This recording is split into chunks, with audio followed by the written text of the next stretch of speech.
चलिए सत्र में चलते हैं।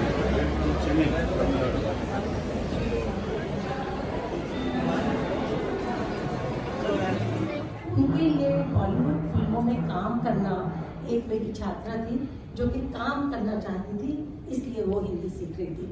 और बहुत से छात्र थे जो मुझे कहते थे कि हम बॉलीवुड फिल्में देखते हैं, हमको शौक है, हम सीखना चाहते हैं। हिंदी को इस तरह से बॉलीवुड फिल्में प्रभावित करती रही है। तो जैसा कि आप लोगों ने सुना, अभी 106 से ज़्यादा वर्ष हो गए हैं हिंदी फिल्में बन रही हैं, और बहुत से जो गाने हैं और जो हिंदी की का शिक्षण है या हिंदी के प्रति जो लोगों का प्रेम है, ये बहुत महत्वपूर्ण भूमिका निभा रहा है। तो आपको पता होगा कि सोवियत संघ, रूस से लेकर खाड़ी के देशों, अफ्रीका से लेकर दक्षिण पूर्व एशियाई देशों में हिंदी फिल्में लोकप्रिय रही हैं। पूर्व सोवियत संघ, पोलैंड, हंगरी, बुल्गारिया, चेकोस्लोवाकिया आदि देशों में भी हिंदी फिल्मों के प्रशंसक रहे हैं। रूस के पूर्व राष्ट्रपति बोरिस येल्त्सिन का पसंदीदा गाना था, आपको भी पता होगा, राज कपूर का आप आ रहा हूँ। जी जी जी, ये भी बहुत प्रसिद्ध रहा राज कपूर जी का। और मुझे याद है जब मैं बहुत साल पहले 80s में, लेट 80s में इजिप्ट, मिस्र में घूम रही थी, तो उनके बाजार से एक यंग लड़का, ये बात बहुत पुरानी नहीं है, यंग युवा एक सामने आया और उसने गाना गाया, मेरा जूता है जापान। तो ये हिंदी फिल्मों का एक लोकप्रियता है जो लोगों को मजबूर कर रही है कि वो हिंदी गाने गाएं, सीखें हिंदी, उनकी इच्छा हो रही है, वो जानना चाहते हैं। और बहुत सी जगह पर हिंदी पढ़ाई जा रही है और उसमें फिल्मों का महत्वपूर्ण योगदान हो रहा है। आप इसी तरह हिंदी के जो शब्द हैं वो हॉलीवुड फिल्मों में भी आए गए हैं, जैसे जय हो। कितनी बार होता है कि ऑस्ट्रेलिया के विद्यालयों में, मेन स्ट्रीम विद्यालयों की बात करें हूँ, जय हो गाने के साथ शुरुआत होती है और मैं उनको समझाती हूँ कि जय हो ये हमारा भारतीय हिंदी भाषा का शब्द है। तो आपने जैसे कहा कि 260 से भी अधिक विद्यालयों में हिंदी पढ़ाई जा रही है और फिल्में बहुत महत्वपूर्ण भूमिका निभा रही हैं। और जो पहली फिल्म आई थी जिसमें कि वो मूक नहीं थी, मैं याद करने की कोशिश कर रही हूँ, जी आलम आरा। तो वो उस फिल्म के बाद से हिंदी सुनना, हिंदी समझना, हिंदी बोलना लोगों के लिए आसान हो गया है। जैसे हम बार बार कहते हैं, आजकल का ज़माना प्रिंट का उतना नहीं रहा जितना ऑडियो का है, विजुअल का है। यदि दृश्य और श्रव्य माध्यम से हिंदी सिखाई जाए तो ज़्यादा आसानी से लोग सीखते हैं। रूसी विद्वान डॉक्टर पीटर बारानिकोव मानते हैं, हिंदी के प्रसार प्रचार में हिंदी सिनेमा ने जितना योगदान दिया उतना किसी और माध्यम ने नहीं दिया। तो एक जो शक्ति के रूप में हिंदी उभर रही है वैश्विक बाजार में, पता नहीं कितने लोग, 10 करोड़ से भी ज़्यादा लोग हिंदी टीवी देखते हैं और उनकी इच्छा रहती है कि वो बॉलीवुड की जो फिल्में आ रही हैं उसको समझ सकें। इसके अलावा हिंदी का मैं एक तो आपको, क्योंकि मेरे पास आज ही सुबह पता लगा मुझे इस विषय पर बोलना है, तो मैं ये गाना आपको सुनाना चाहती हूँ।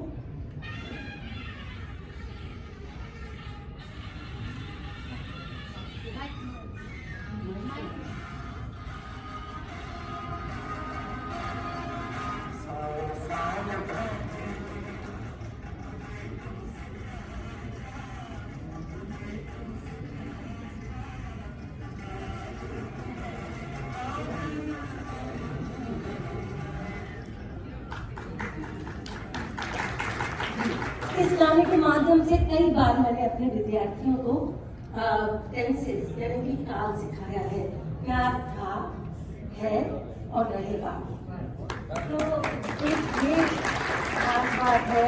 और एक गाना मैं और आपको बहुत बहुत सी चीजें जो है हिंदी के ये गाना और मैं सुनाना चाहती हूँ जो कि बड़ा लोकप्रिय है और जब से इसका रीमिक्स आया है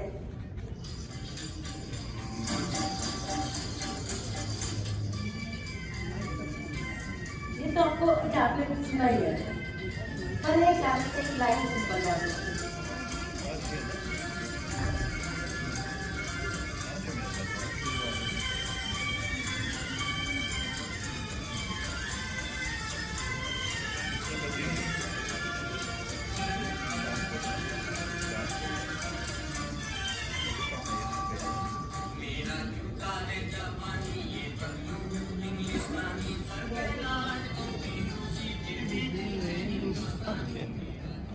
You sing very well.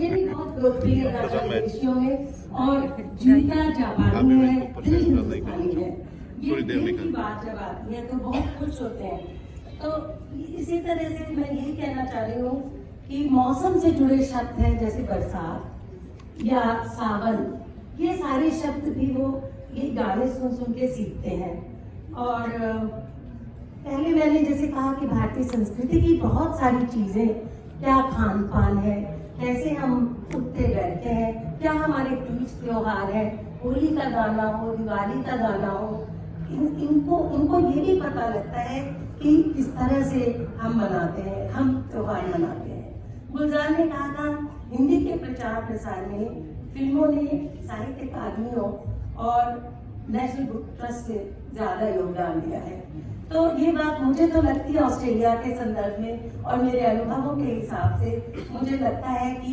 बिल्कुल सच बात है जो बच्चे जो विद्यार्थी अभी भी मेरे पास एक विद्यार्थी आ रही है 19 साल की हालांकि वो माता पिता भारतीय कई बार वो लोग हिंदी में बात नहीं करते बच्चों से तो बच्चे फिर एक बार ऐसा महसूस करते हैं कि हमें जाना चाहिए हिंदी सीखनी चाहिए और उसका भी एक कारण ये है कि वो बातचीत करना चाहती है मेरे बहुत सारे दूसरे छात्र भी थे जो ये चाहते थे कि वो हिंदी में बात करें क्योंकि वो खासकर महिला छात्र ताकि वो समझ पाए उनकी सास क्या कह रही है और जी तो बहुत सारे ऐसे कारण हैं मैं अनंत विजय जी को क्योंकि मैं उनको ज्यादा सुनना चाहती हूँ बहुत बहुत धन्यवाद आप सबको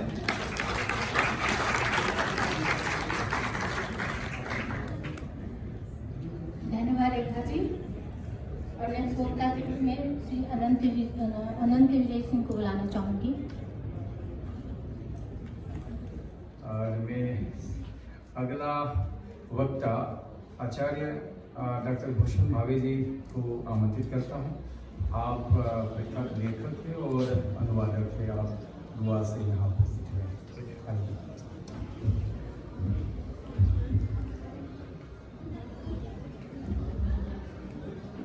Micro higher, can I have my presentation, please?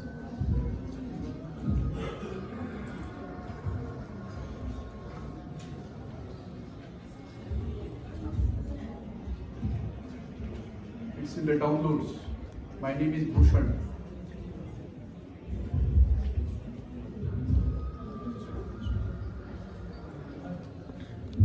सत्र के अध्यक्ष आदरणीय वाजपेयी जी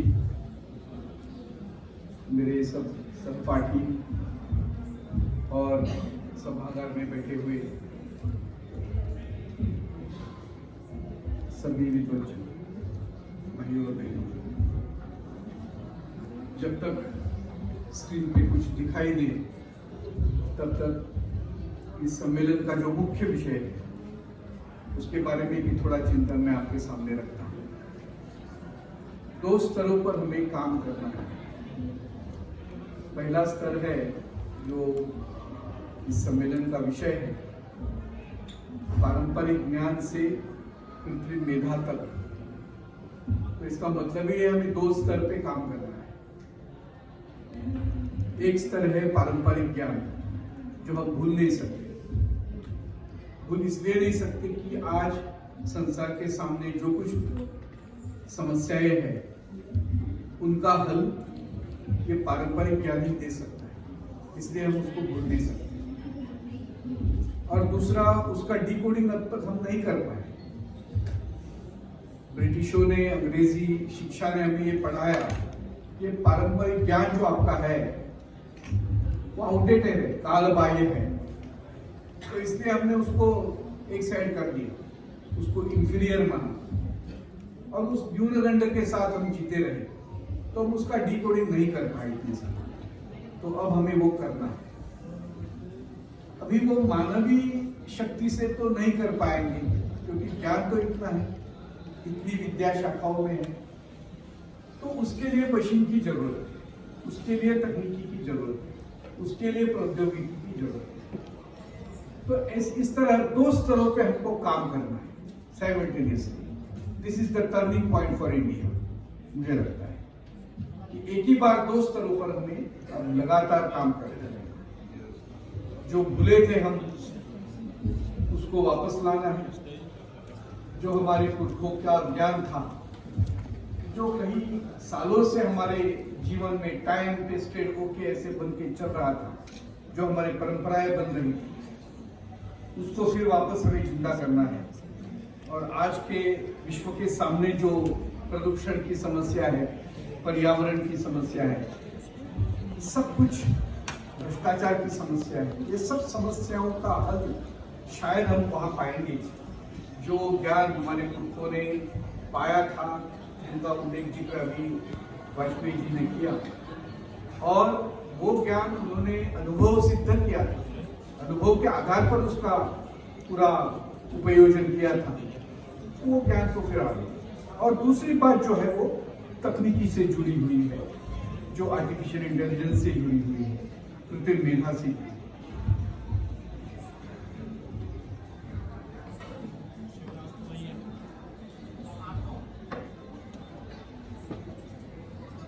तो हमारा आज का विषय है भाषिक समन्वय और हिंदी अनुवाद। मित्रों, हमारे देश में प्राचीन समय से भाषाई समन्वय तो उपस्थित है, ये कोई नई बात है नहीं हमारे।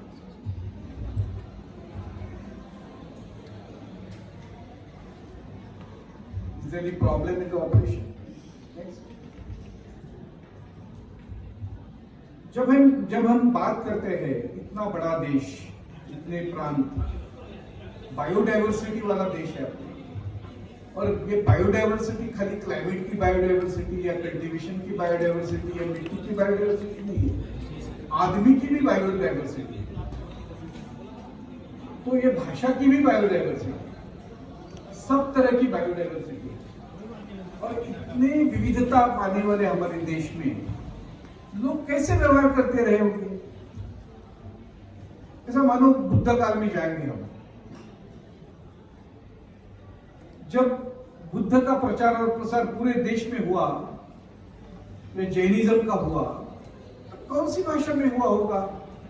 जो कोई राजा अशोक ने भेजे ऊपर से, उनकी भाषा तो अलग रहेगी ना। तो पूरे देश में प्रचार और प्रसार कौन सी भाषा के आधार पर किया?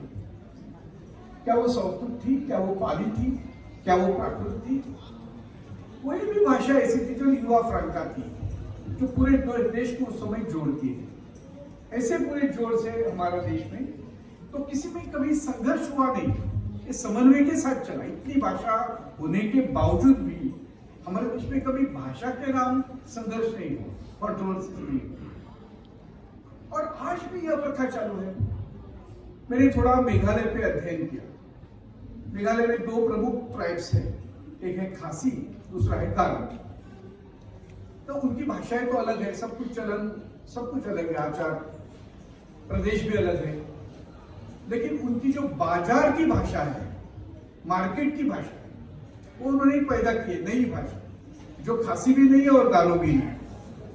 ये सालों से चलता है अपने देश में, ये कोई नई बात है नहीं हमारे लिए। तो भाषाई समन्वय हमें पश्चिम से सीखने की आदत नहीं है, जरूरत नहीं है, वो हमारे देश की परंपरा है।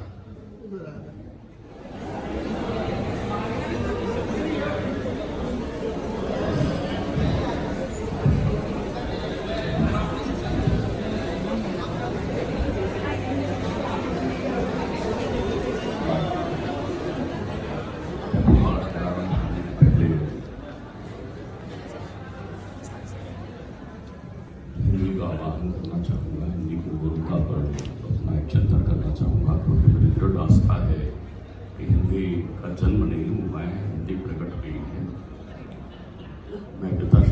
चिंतन करते हुए पंक्तियों की रचना मैंने की थी। जीवन मिट जात मन विषय रस रमाए से, कुसंगति मिट जात सत्संग के बनाए से, आलस के कीने से किसान मिट जात जैसे, आदर मिट जात रोज रोज घर के जाए से, धर्म के कीने से अधर्म मिट जात जैसे, धर्म के कीने से अधर्म मिट जात जैसे, भेद मिट जात राष्ट्र हिंदी बनाई के, हिंदी बनाई के। द्वैत की यात्रा हमारे जीवन में चल रही थी। एकांत शांत जीवन था हमारा। आवश्यकता अद्वैत की थी। वेदों में जो वर्णित प्रक्रियाएं लिखी हुई थी वो सब समाज भाषा में लिखी हुई थी। कालांतर में ध्यान रखिएगा, सनातन से संस्कृत का प्रकाट हुआ, संस्कृत से संस्कार बने, संस्कार में परंपराओं का रूप लिया, परंपरा आपके व्यवहार में है और व्यवहार में आपका जीवन दर्शन बना दिया। हिंदी की इस कठिनतम यात्रा में हिंदी चूंकि प्रकट भाव में रही वो लाडली है। मेरा ये मानना है कि सनातन संस्कृति के प्रणेता परमात्मा ने यदि सबसे पहले कोई उच्चारण किया होगा तो वो भी हिंदी का ही उच्चारण किया होगा, क्योंकि वेद वर्णित यही बात है कि उन्होंने अपने प्रिय पुत्र ब्रह्मा को तप करने की आज्ञा दी थी। तो ताका प्राकट्य तो वहाँ हुआ था जब ओम का शब्द नाद से गूंजा था। वकार उकार मकार में हिंदी के स्वर भी लहरा रहे थे, तो हिंदी तब भी वहाँ थी, वेदों में भी विद्यमान थी। वेदों ने जो वैदिक संस्कृति ने लौकिक संस्कृति का रूप लिया और पुराण उपनिषद इत्यादि की रचना हुई, तब भी हिंदी वहाँ उन्हीं शब्दों में विद्यमान थी। संसार की कोई ऐसी भाषा नहीं है, चाहे ये यात्रा पाली प्राकृत से होते हुए आपके अवधि और हिंदी में रूपांतरित हुई हो, तब भी संसार की कोई ऐसी भाषा नहीं है जो बिना हिंदी के स्वर व्यंजन के उच्चारण की आप बोल सकते हो, क्योंकि प्रत्येक शब्दों में हिंदी विद्यमान होती है। तो हिंदी जो है आनंद की भाषा है। हिंदी जो है भाव सागर की वो नदी है जिसमें बहते हुए अनेकों शब्द जो है वो उसी के स्वरूप में हो गए। जय जानी जय दे जनाई और जानत तुम्हें हो जाइए। आप सोचिए कब हम बुकें अलमारी ट्रेनों और रेलों के साथ चलने लगे, हमें मालूम ही नहीं चला। हम इतने सारे शब्दों को जीवन में जीने लगे, हमारी कंफ्यूजनात्मक स्थिति हो गई और हम सहज बने रहे। आप ध्यान रखिएगा कि आप जब भी भ्रमात्मक स्थिति से दूर हटकर कंफ्यूजनात्मक स्थिति की बात करते हैं तब भी हिंदी को ही तो आत्मसात करते हैं। ध्यान रखिए वो क्लिष्टतम चीजें जो द्वैत में थी, जो समाधि में थी, जो व्यक्त नहीं थी, आपके जीवन की एकांतता, आपको हिंदी कभी आपको एकांत नहीं करने देती। हिंदी कभी आपके जीवन में आत्मलब्ध करने की जो प्रक्रिया है, अर्थात स्वांता सुखाया, मनुष्य अनेक परंपराओं परातंत्रता में बना रहा। हिंदी ने दासता से हटाकर आपको दास में स्थापित कर दिया। आप दास हुए तो किसके? परमात्मा के। यही रैदास की उत्पत्ति हुई, यही तुलसी की उत्पत्ति हुई। प्रत्येक शब्दों में ब्रह्म की व्याख्या करने लगे। गीता में एक शब्द आता है ब्रह्म अक्षर समुद्भवम्। ब्रह्म को अक्षर कहा गया है, लेकिन इसका उपयोग यदि हम अक्षर में करें तो आप ध्यान रखिएगा अक्षर में ब्रह्म है। आप इसके ये भाव रख सकते हैं, क्योंकि अक्षर से शब्द बनते हैं, शब्द में अर्थ होते हैं। ध्यान रखिएगा जिस अक्षर से शब्द न बने, अक्षर बने, वहाँ अक्षर की पूजा नहीं होती है। हिंदी ने अक्षर की पूजा की। अक्षर से शब्द बने, शब्द में अर्थ हुआ, अर्थ में भाव हुआ, भाव में रस उत्पन्न हुआ और रस ही तो ब्रह्म हुआ ना। रस हो गए ब्रह्मा। आपने उससे आनंद की अनुभूति की। आप अपने जीवन में जब संकुचित हो जाते हैं, आपकी सीमाएं जब बहुत थोड़ी हो जाती है, जब आप अटकने लगते हैं, जब आप बोल नहीं पाते, जैसे आज का बच्चा जिसको आप अपने संस्कार देते हुए प्राचीनता की भाषाओं को जीवन का उपक्रम मानकर आगे बढ़े, वो व्यक्त नहीं हो पाए। परमात्मा व्यक्त हिंदी से ही होता है।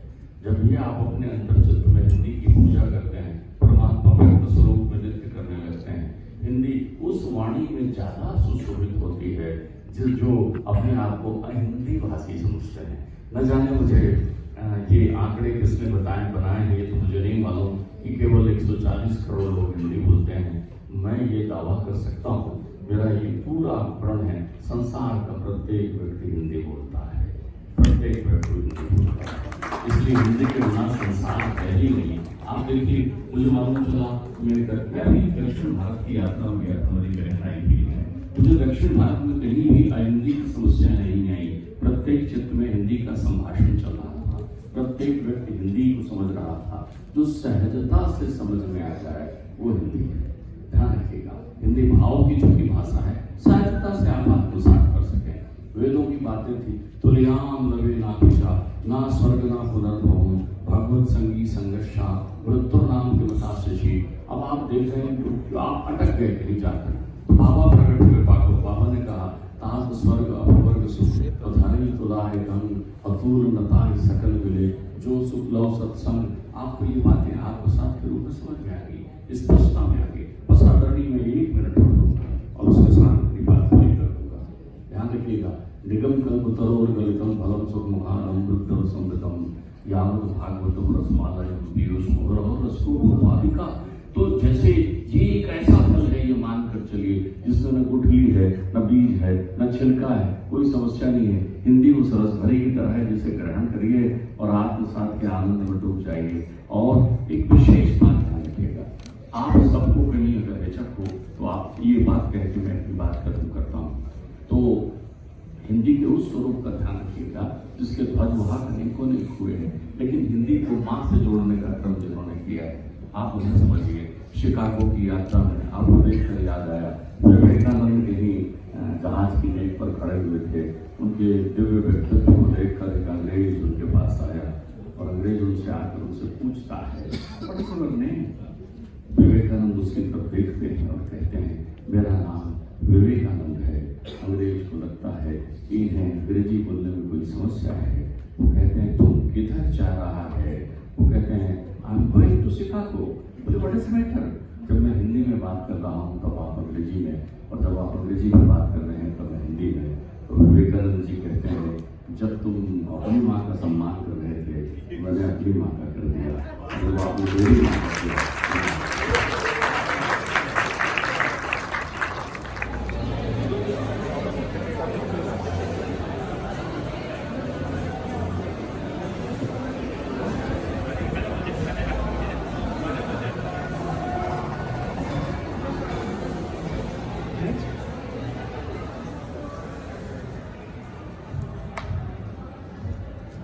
अभी अनुवाद कब होगा और उसमें से राष्ट्रीय एकात्मता कैसे पैदा हो सकती है, जो बात मैंने अभी बोली।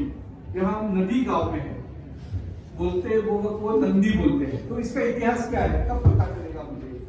जब कोई यहाँ की लोक कथाएं, फिजी की लोक कथाएं हिंदी में भारतीय भाषाओं में अनुवादित करेगा, तब पता चलेगा ये नदी क्या रिवर से आया है या शंकर के नंदी से आया है, क्या इन दोनों का इसके साथ कोई संबंध नहीं है, ये फिजी का निजी मामला है। कौन बताए? ये कौन बता सकता है? ये अनुवाद बता सकता है। जब हम यहाँ की लोक कथाओं का, लोक साहित्य का अनुवाद करेंगे तभी ये संभव है। नेक्स्ट, अभी अंग्रेजी ज्ञान ने हमें ये सिखाया कि ये बाल शिक्षण नहीं है, बाल मजदूरी है। समझो कोई कारपेंटर है, उसका लड़का घर में सीख रहा था, उसको हमने क्या ठहराया? उसको हमने बोला ये बाल मजदूर है, बोला चाइल्ड लेबर। वो चाइल्ड लेबर नहीं था, वो चाइल्ड एजुकेशन था हमारे देश में। तो अंग्रेजी शिक्षा ने हमें व्यावसायिक, जो पारंपरिक व्यवसाय थे हमारे, उसे तोड़ दिया है थोड़ा, वो पूरा वापस लाना है। नेक्स्ट, तो मैं एंड में आ रहा हूं स्लाइड के। जो कुछ पारंपरिक है हमारे देश में, मैं तो ओल्ड इज गोल्ड में विश्वास करने वाला व्यक्ति है नहीं, लेकिन जो पारंपरिक है अपने देश में, उसको हम देशानुकूल कैसे बना सकते हैं? अपने देश के फेवरेबल वो कैसे बन सकता है? और जो आधुनिक है, सब स्वीकारने की कोई जरूरत नहीं है। जो हमारे देश के लिए अनुकूल होगा, हमारे देश के लिए अच्छा होगा, वही हम उसमें स्वीकारेंगे। हिंदी तो अभी देश की संपर्क भाषा है ही, संवाद की भाषा भी बन गई है पूरे देश की। अभी वो भारत की ज्ञान भाषा बननी चाहिए। मैं साहित्य अकादमी पे बहुत साल से काम कर रहा हूँ। और जब कोई किसी को साहित्य अकादमी का पुरस्कार मिलता है तब उसकी मन में क्या होता है पहले कि मेरा पुस्तक 22 भाषाओं में पुस्तक उसको पुरस्कार मिलता है। तो समझो कश्मीरी का पुरस्कार किसी को मिला तो उसके मन में पहले ही आता है कि कब मेरा किताब हिंदी में प्रकाशित हो जाए। तरस रहा है वो आदमी, हर एक पुरस्कार प्राप्त व्यक्ति। आप हिंदी बोर्ड के सामने देखो साहित्य अकादमी के कितने प्रस्ताव पड़े हुए रहे। क्यों? Because Hindi is the link language of India. एक बार हिंदी में आ गए आप, विंडो है वो, एक बार इस विंडो में आप आ गए हिंदी के तो पूरे भारत में आपका अनुवाद हो सकता है। ये हर एक को विश्वास है। इसलिए हिंदी को अब ज्ञान भाषा के तौर पर बढ़ावा देना चाहिए और इस सत्र में हम वही संकल्प लेके यहां से जाएंगे। सत्र में मैंने ज्यादा समय आपका लिया इसलिए मैं माफी चाहता हूं।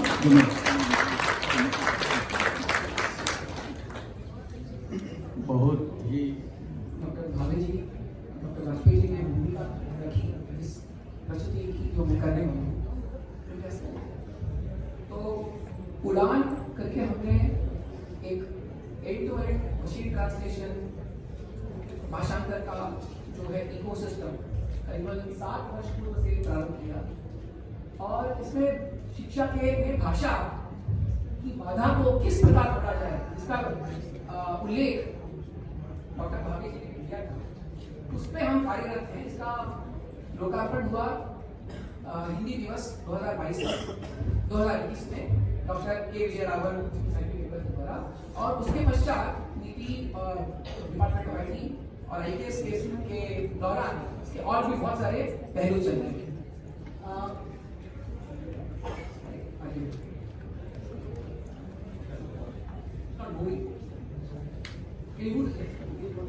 तो आप जो देख रहे हैं न्यून समय में अनुवाद और सामग्री निर्माण कैसे हो जाए, इसके क्या क्या आयाम है। सबसे पहला है अनुवाद एवं सामग्री निर्माण हेतु समावेशी परियोजना होना महत्वपूर्ण है। अभी समावेशी का अर्थ क्या है, किस चित्र में शायद आपको दिख रहा है।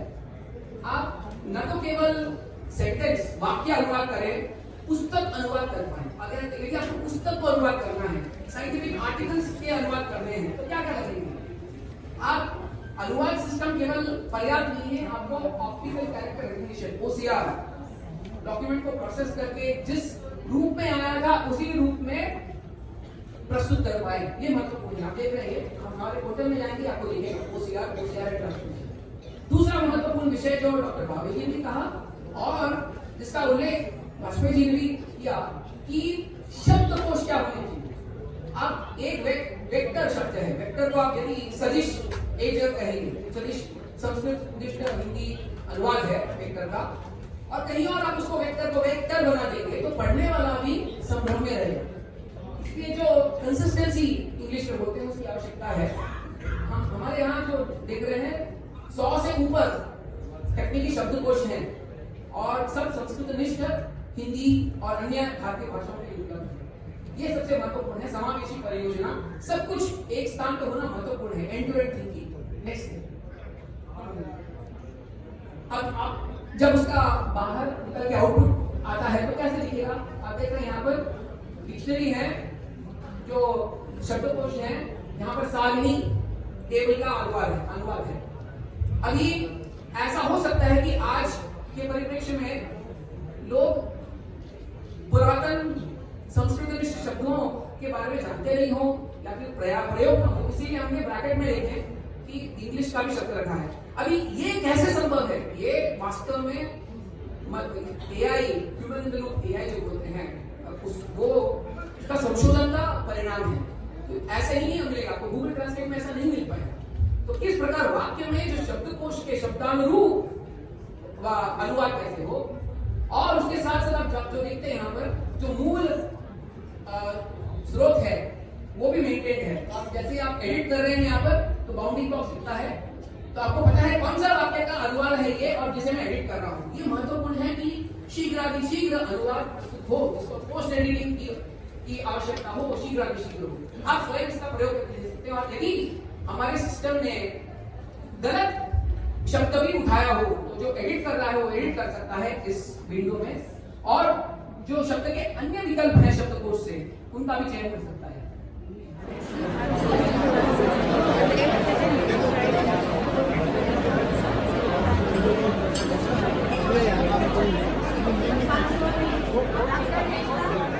Rajvanshi Australia,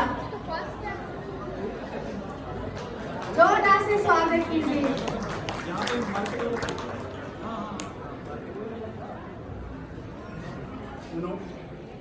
Very good. He's from Japan. मुझे अध्यक्ष नियुक्त किया गया है, लेकिन मैं इस नियम को तोड़ना चाहता हूँ। बचता है कि मुझे विदेशी मंत्री जी से बहुत आवश्यक काम के लिए विनती करनी है, इसलिए अध्यक्ष तो बाद में बोलेंगे, पहले बोल लीजिए आपकी कृपा से।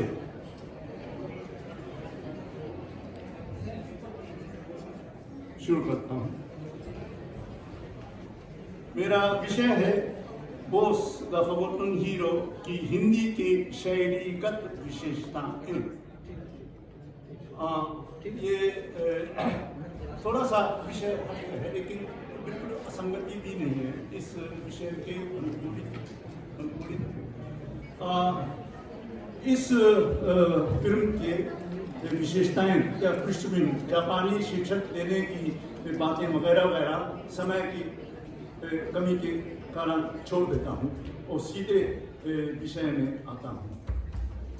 ये जो सिनेमा है, दो कुशल पत्रकथाकार यानी शमा जैदी और अतुल तिवारी के समर्थ पत्रकथा लेखन के कारण ये फिल्म बहुत ही प्रभावशाली बन चुकी है।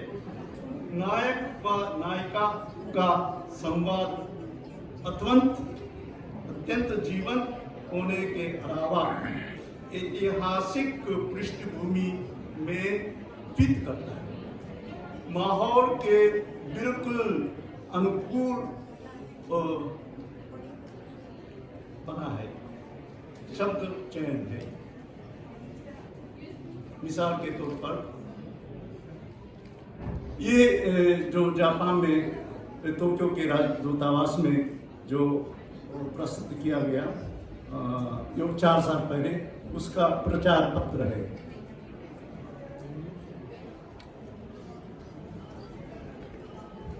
अस्सलाम वालेकुम मियां अकबर, मैं सोच ही रहा था आए क्यों नहीं। वालेकुम अस्सलाम सुभाष बाबू। इला निमाई से गाँव चाय ले आए। जी काका। कुर्सी करीब ले आइए, आपसे दिल की बात करनी है। जी हम तो हमातन गोश सुभाष बाबू, फरमाइए। बड़ी मुश्किल से जेल से छूटा हूं, मगर किसी न किसी बहाने अंग्रेज फिर मुझे पकड़कर बंद कर देंगे और जंग खत्म होने तक वही सड़ाएंगे, या फिर मैं जाके यूनिफॉर्म छोड़कर काबुल गया। Okay. Do you speak Hindi?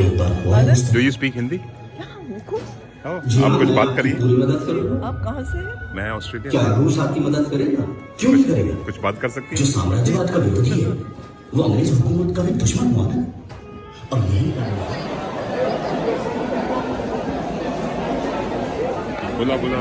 बोला। शोधार्थियों और सम्मानित शिक्षकों, अभी अंजू रंजन जी ने कुछ बहुत महत्वपूर्ण विचारोत्तेजक बातें कही।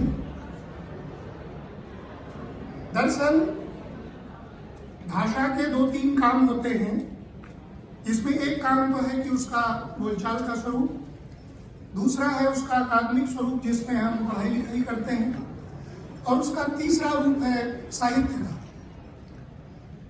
दुनिया में किसी भी भाषा में ऐसा नहीं हुआ है कि कोई साहित्यकार हुआ हो और वह बड़ा व्यापारी रहा हो। साहित्य का काम एक बिल्कुल अलग काम है। आप किसी कवि या लेखक या उपन्यासकार, नाटककार से अपेक्षा नहीं कर सकते कि वह एक बड़ा उद्यमी भी होगा, और यह उद्यमी से भी अपेक्षा नहीं कर सकते कि वह उस भाषा का लेखक होगा। ये तो बिल्कुल अलग अलग चीज़ें हैं। और इसके लिए किसी लेखक को दोषी नहीं ठहराया जा सकता कि भारत में या दुनिया में हिंदी ज्ञान विज्ञान की भाषा क्यों नहीं है।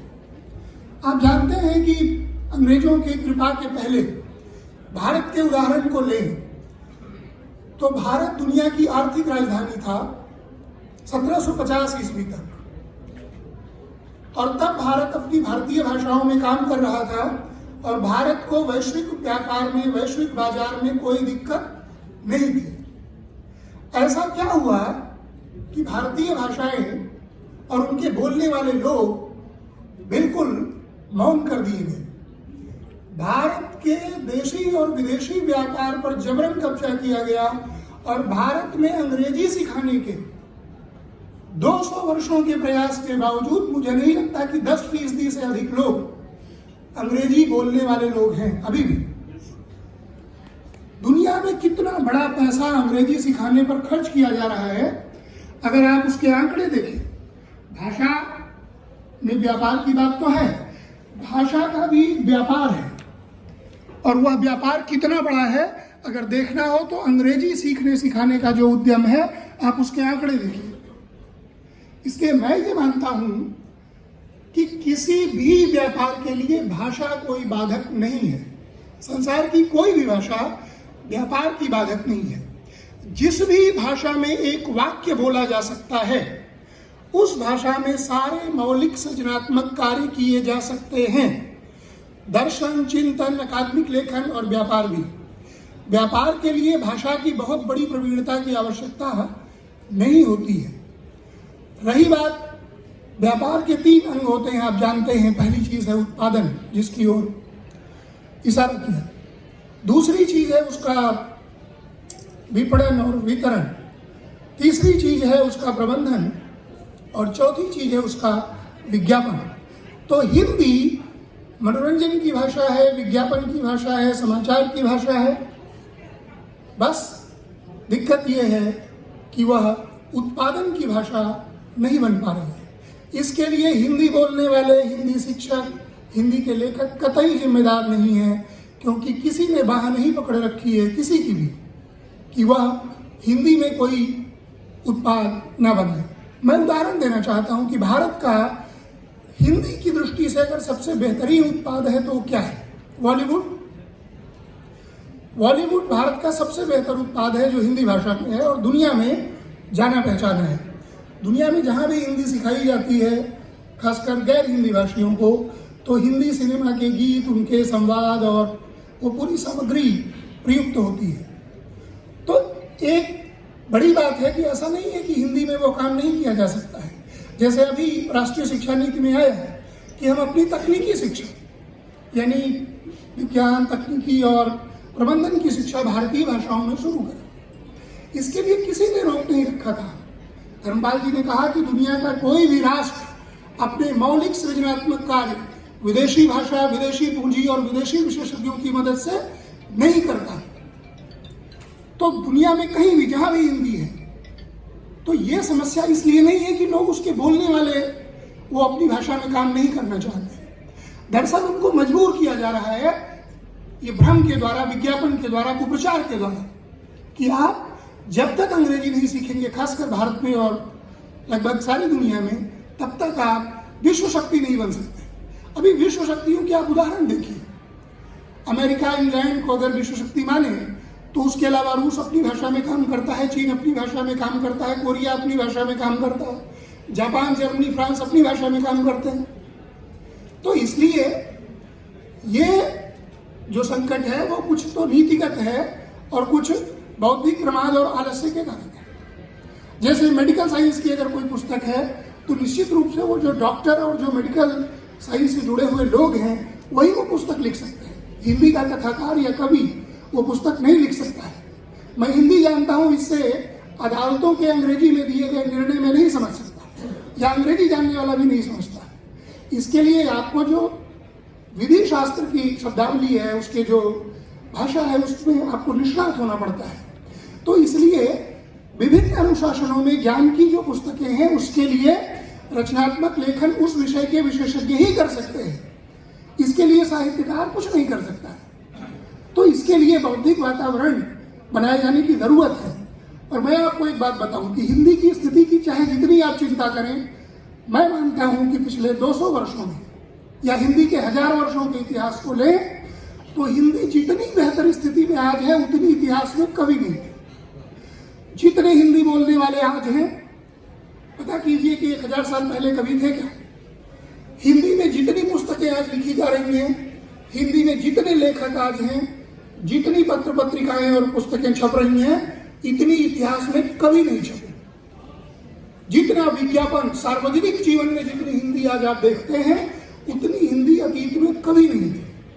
इसलिए मैं मानता हूं कि हिंदी के लिए सबसे बेहतर समय है और आगे का समय हिंदी का ही समय है, क्योंकि दुनिया के तमाम देशों में हिंदी पढ़ी जा रही है, पढ़ाई जा रही है। मैं 1 मिनट आखिरी बात कह करके अपनी बात समाप्त करूंगा कि अमेरिका की पेंसिल्वेनिया यूनिवर्सिटी का लाउडर बिजनेस स्कूल एक बिजनेस हिंदी का प्रोग्राम चलाता है कि उसके विद्यार्थी जो प्रबंधन के विद्यार्थी हैं, मैनेजमेंट के, वो व्यावसायिक हिंदी, व्यापारिक हिंदी का एक पाठ्यक्रम पढ़ते हैं। वो पाठ्यक्रम वो वहाँ पढ़ते हैं, फिर कुछ भारत आते हैं जिसमें वो कुछ बिजनेस हाउस के लोगों से मिलते हैं और व्यापारिक हिंदी पढ़ते हैं।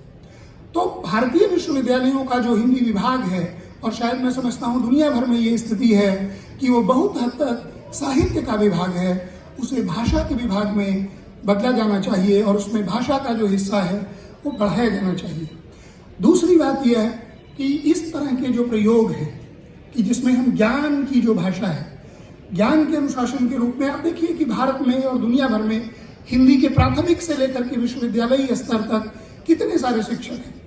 अगर हर शिक्षक अपनी भाषा में, हिंदी में, किसी एक ज्ञान के विषय की पुस्तक की रचना करे या किसी लिखी हुई पुस्तक का अनुवाद मात्र कर दे, 1 साल में कर दे, 2 साल में कर दे, 5 साल में कर दे, तो आप कल्पना कीजिए कि 15-20 वर्षों में हिंदी में ज्ञान का कितना साहित्य उपलब्ध होगा।